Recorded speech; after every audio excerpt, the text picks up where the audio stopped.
Bienvenue au balado Vos finances personnelles en 5 minutes. Le balado où on prend un sujet qui touche vos finances personnelles et on essaie de vulgariser en 5 minutes au moins. Mon nom est Étienne Drolet, mais celui qui résume le tout en moins de 5 minutes, c'est lui, Jean-Sébastien Jutras, planificateur financier, professeur, membre du conseil d'administration de la Chambre de la sécurité financière. Bon balado!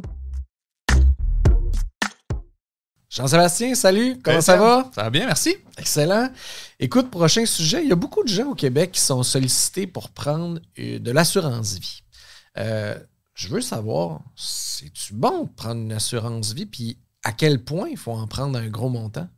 Ben, c'est une super bonne question. En fait, souvent, les gens se posent la question vraiment, j'ai-tu vraiment besoin d'assurance vie? Puis souvent, la question va se venir quand ça commence à coûter cher dans le budget.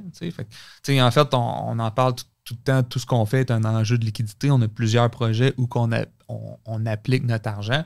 Fait qu'il y a plusieurs angles à regarder là, en disant si j'ai besoin d'une assurance ou pas, assurance vie.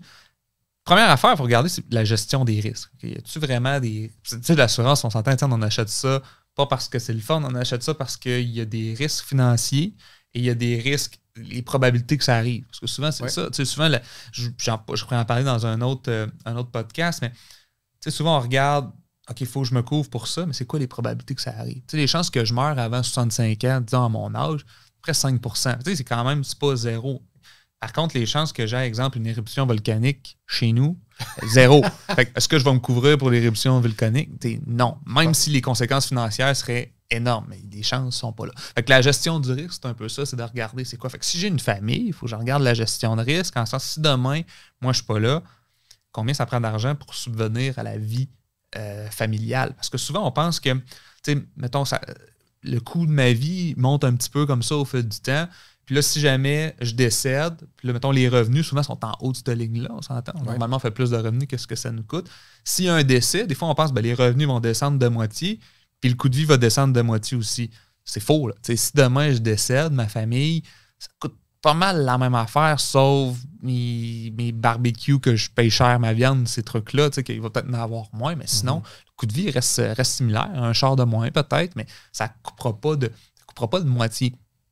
Fait qu'il faut que je calcule combien d'argent j'ai besoin pour subvenir, puis compenser le revenu du défunt, payer les derniers frais, cette affaire-là. Est-ce que je veux payer une partie des dettes? Fait qu'il y a une analyse qui est à faire autour de l'assurance vie. Et là, après ça, c'est de choisir le type de produit. Puis c'est là que la gestion des liquidités va peut-être changer. Parce qu'il y a des produits temporaires, des produits permanents. Okay. Le coût change là-dessus. Fait qu'il y a la gestion de risque pour une famille. Ça, c'est l'étape 1.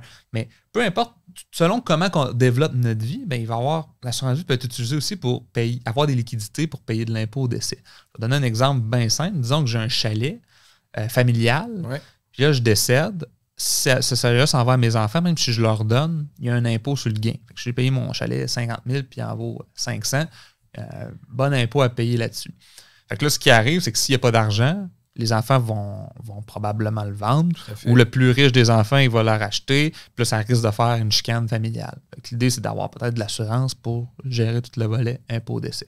Et il y a des gens plus fortunés, même qu'eux, ils vont utiliser l'assurance vie pour diversifier les portefeuilles de placement. Okay. Parce que quand on sait qu'on va décéder, il reste de l'argent, pourquoi pas utiliser de l'assurance vie pour qu'il en reste encore plus. Fait que, grosso modo, c'est un peu comme ça que on peut utiliser l'assurance vie dans un plan financier. Mais d'un autre côté, si moi j'ai de l'assurance collective, à quel point ça serait important pour moi d'en prendre au niveau personnel?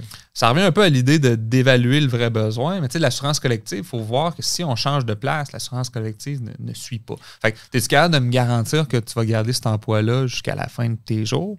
Probablement non. Puis quand tu vas quitter cet emploi-là, est-ce que tu as encore besoin d'assurance? Donc, tu prends ta retraite à 65. Est-ce que tu as encore besoin d'assurance à 65 ans? Si tu n'as plus de dette, ça doit peut-être que non. Mais là, si tu as le volet du chalet, tes affaires-là, ça va peut-être te prendre de l'assurance pour ça. Puis là, c'est pas à 65 ans le bon moment de commencer à souscrire à des polices d'assurance. Ça coûte beaucoup plus cher.